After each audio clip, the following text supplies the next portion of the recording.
Yeah, I think there's definite opportunities in front of us. Freshly retired, but I'm already forgetting. Tactics in some ways change pretty quickly. The sport doesn't stand still. The mindset for sure is that I have to win here. Like I've given myself every opportunity to win. Roglic and Wap and Art went to work for Jumbo-Visma. 20 seconds, do your thing, Bling. Do your thing as fast as you can to the top. I think I did the perfect race. I think I can only have regrets if I do something wrong. I got beaten by a guy that not many guys can beat. Matthews, the gnashes are showing, the pain is showing. Pogacar celebrates. There'll be a sprint between the green jersey and Matthews.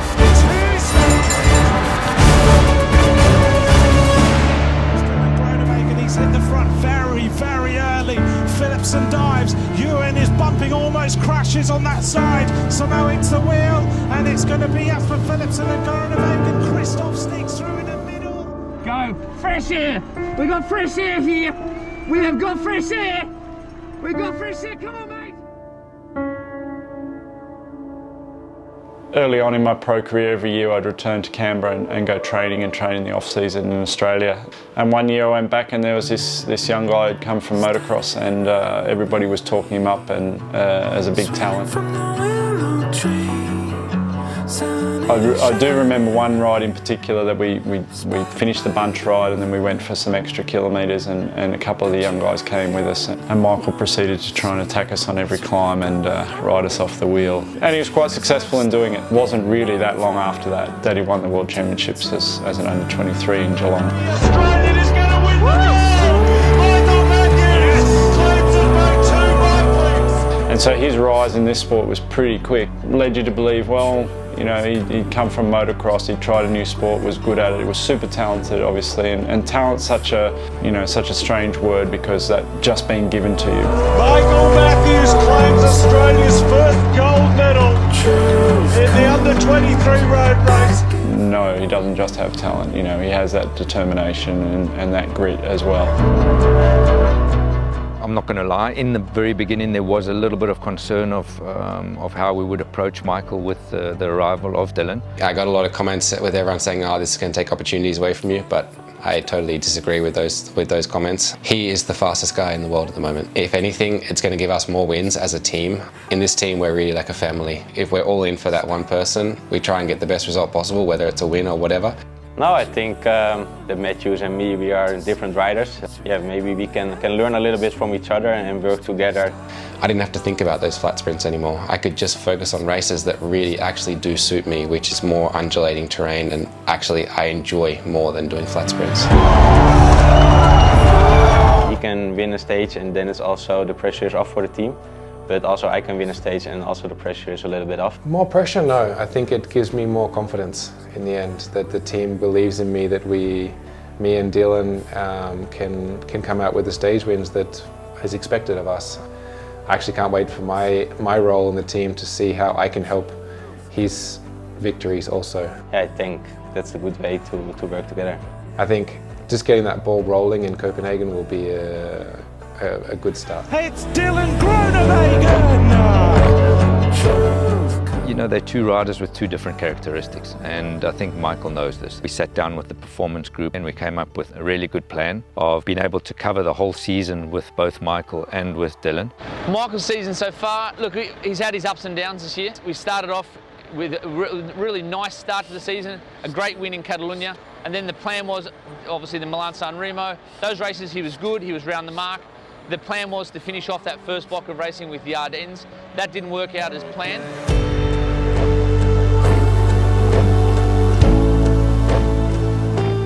Gone up and done a 21-day block of altitude, which he's done many a time before in Livigno. Came down and rode a very dynamic Tour of Switzerland. A superb comeback win, beating Michael Matthews and Søren Kragh to the line. To put it down to sort of one sort of thing, it's a roller coaster. It's one of those races that you just can't give up on, and when you do eventually achieve your dream of winning a stage or whatever your goal is in the race, to achieve that goal, it's like nothing else.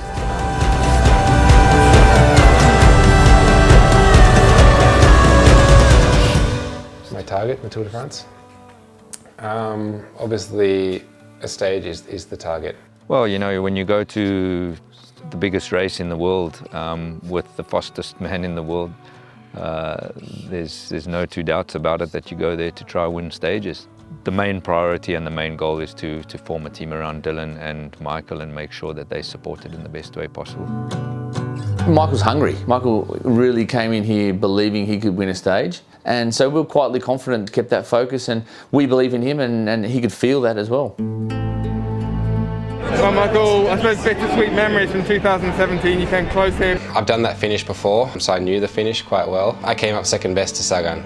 Michael Bling Matthews was there, but the world champion had everything under control. The finale is quite different, isn't it? There's a new climb with about 6 kilometres to go. Tell us what that is going to change.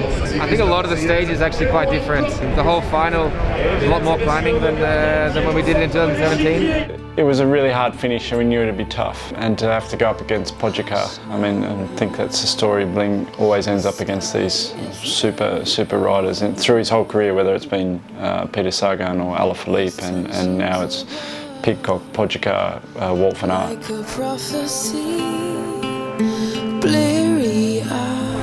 I think it's who wants it the most. With that climate 5k to go, it's 13% for 1k. It's going to throw a few punches and see who's got the strongest legs and the biggest willpower to take the win today. Back, Roglic strikes, Pogačar jumps to the right-hand side. Awesome, Bling, you can do this. Stay on the podge and do your thing. Jumps to the right-hand side, Pogačar striking. The podge is gone, the podge is gone. What do we say? What do we say? Come on, run at him. Come on! It is a furious attack. Tornado Taddy rips away from the peloton. It is going to be the first win this year in the Tour de France. Pogačar celebrates. Win for Tadej Pogačar. Behind him, Gaudu, Matthews, Pidcock. Top right, Bling, top right, Bling.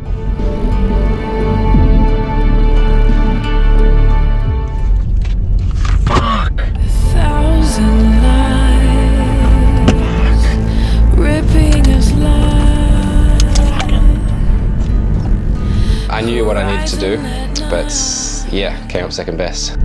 Bling was second on the stage, boys. Podge one, Bling second.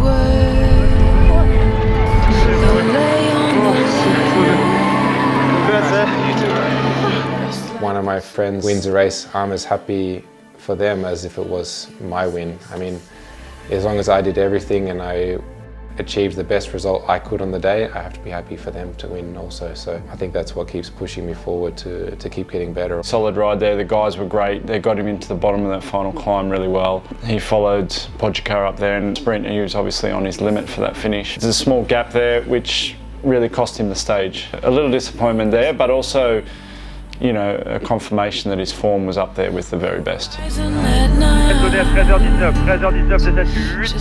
Many expected a big group to go up the road today, but in spite of several early attacks, only 3 riders got away. Big crash and a lot of riders on the deck, right to the back of the peloton. Like the tools of my hand. What am I expecting today? A war. Unlikely that they would go all the way, because Bike Exchange Checo, Jumbo Visma and UAE Team Emirates were keeping the gap steady at around 3 minutes.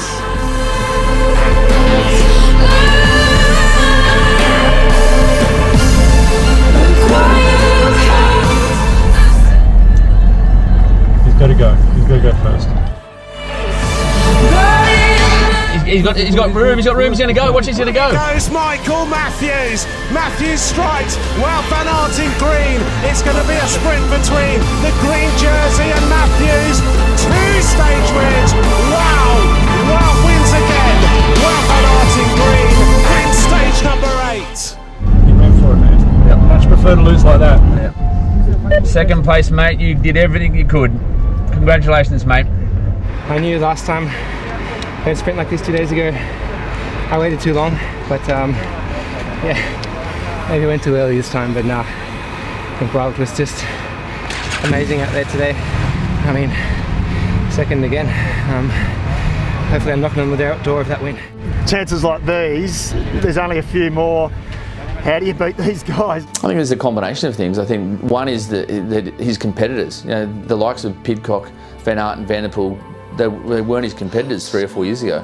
So there's a new batch of riders with very similar ability to him, but they're 5 or 6 years younger. So, so you've got two options. You either go to races where they're not and try to win there, or if you're going to take them on head to head, you need to race them in a different way. I mean, I thought you did everything right today, and I don't think you jumped too early. I thought it was at the right time. Tadej and Wout were boxing left a little bit, so I was hoping I could get a bit of a jump, but yeah, just wasn't quick enough. I mean, second to Tadej, now second to Wout. I think it's my turn next. We came in here with a strong team. We knew that our guys had arrived in very, very good condition early in the race. We'd already had a stage win. It's Dylan Groenewegen! The morale and the motivation of the team was good. Yeah, it's always disappointing when you do come so close, but it wasn't stage 21. And you've got to always think of what's ahead and not look what's behind.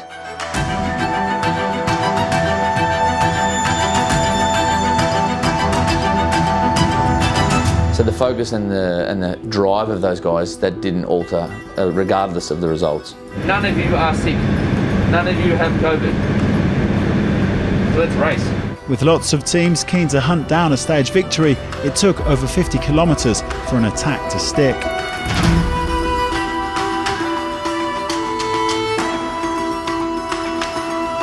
There were 25 riders in the break, and it quickly became clear that they would contest the stage victory. It was a hard day, to be honest. I actually had really bad legs today after the rest day at the start. You know, I've been in quite a few Grand Tour breakaways before, and I've always thought to myself, this is the impossible, trying to survive as long as possible. Once I actually got in that break and I looked around, I thought, yeah, I can go for the win here, and how will I do that? I was almost worried once I got in there, because I was like, oh no, I don't feel very good. The momentum is out of the breakaway, and Dylan van Baarle joins them. Who's in that group is fast? Magnus. Don't get caught in. Magnus. Magnus is there still there. Move, Schultz. Go. Go, Schultz, go on the wheel. Yes. Luis Leon Sanchez goes. Magnus Cort is in a perfect position. Nick Schultz from Brisbane in Australia on the wheel. They get ready for the Go. Yes, he's going to get let out. Get on the wheel. Maggie's cooked. Maggie's down. Come on. They cruise in towards the finish line. Nick Schultz hits it now. Go. Schultz, the better climber. Yes. Magnus Cort opens up the gas on the line. Oh, photograph.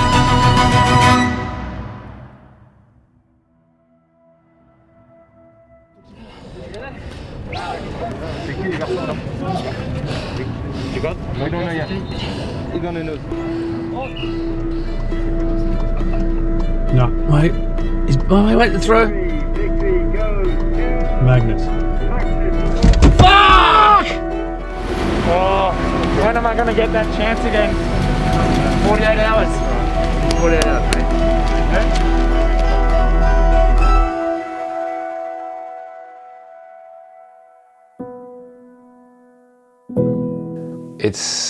It is hard having a kid. I think it's not. I started to think like if I crash or blah blah blah, I can't express to her my passion for the sport, me winning, show her everything around it. See, we had him when he was very young, and then he went away to somewhere for a couple of years, and he's come back, and people change, don't they? Like he's had a child, he's got a family. The other day when he came back home, and her first question is, Daddy, did you win the rainbow jersey? You can answer a question?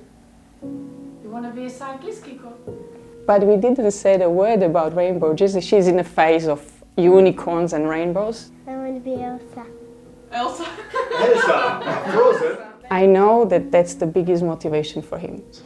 So now that's second place, so close to the victory, but you still quite didn't get it. How did you feel that evening?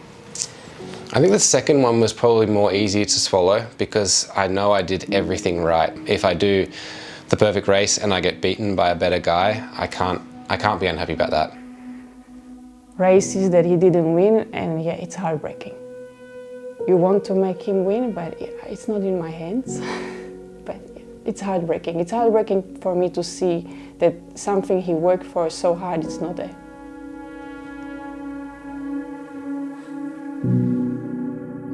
I think I continued to take confidence from that again. I mean, I got beaten by a guy that not many guys can beat in the world at the moment. I love finishes like this where it's man on man and really fighting to the finish, and hopefully I can do it today.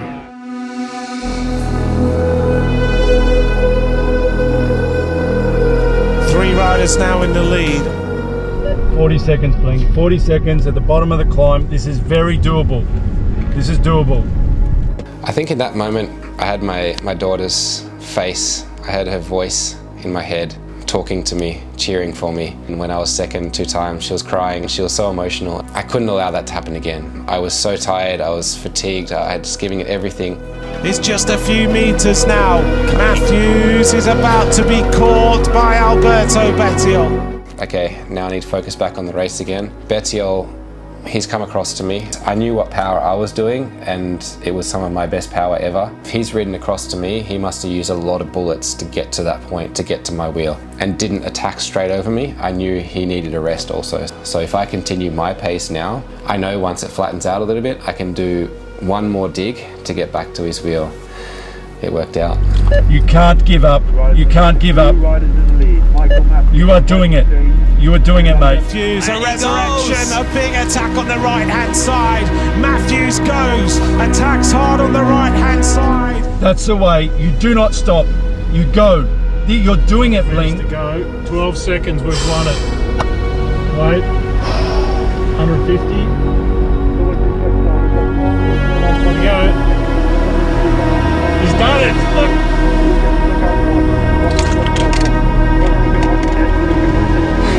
Matthews takes his 4th stage victory in Tour history. Michael Matthews celebrates. Determination, and I think those 2 second places, not today, this is not happening. I'm not going to be second again in the stage of Tour de France. Unbelievable, mate. Unbelievable.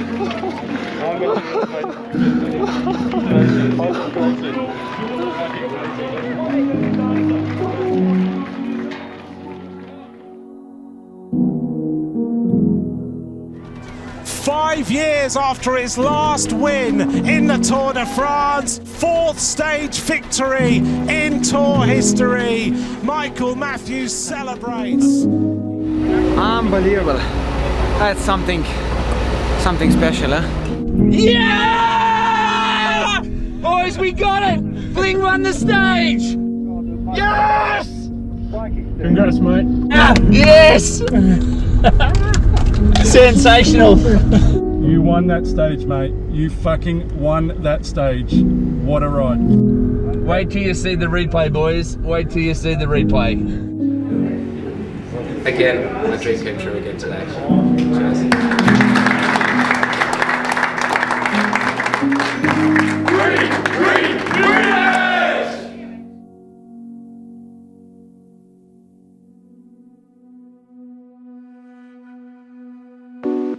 Last stage of the Tour de France, and we've had a really successful tour.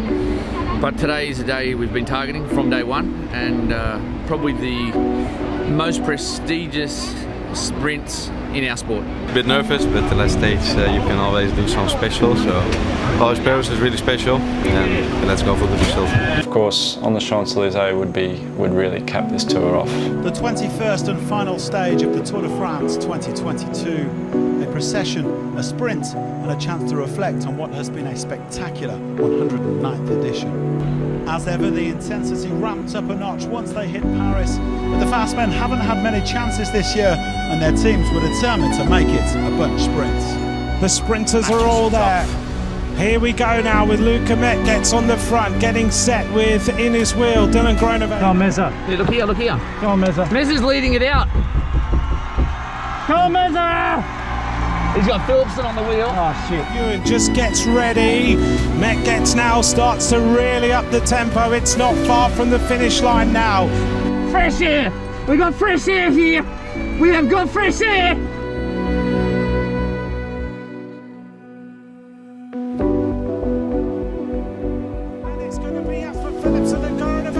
Christoph sneaks through in the middle. Jasper Philipsen wins on the Champs-Elysees. Oh, second or third.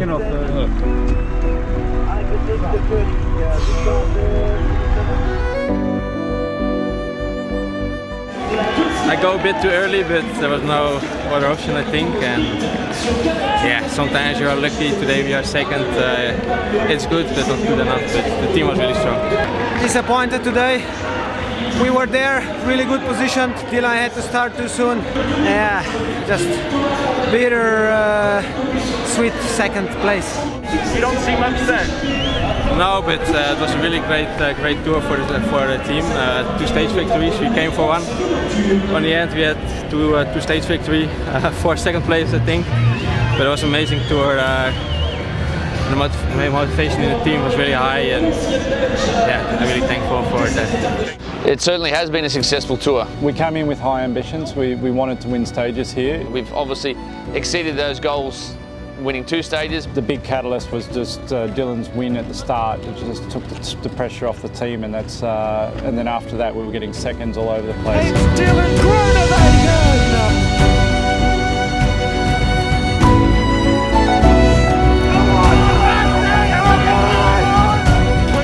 Celebrates.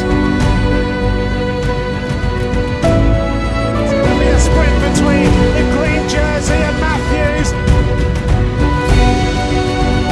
Nick Schultz hits it now. Schultz, the better climber. Oh, photograph. Matthews, a resurrection, a big attack on the right-hand side. Matthews go. Michael Matthews, his 4th stage win in the Tour de France. I think the most pleasing thing for me is how the boys have ridden as a team from day one. They're a very, very tight unit. They have looked after each other and supported each other in all the goals every day. Some have worked, some haven't. Well, they showed a lot of teamwork, incredible vibe between the riders, and I saw a very motivated group. I've never seen any team that I've been involved with work so well together, and the bonding from the first day to now is pretty special. Apart from 2 stage wins, 4 seconds, hey, we've got a lot to work on. We're going to come back next year and be a lot stronger. Very exciting times ahead.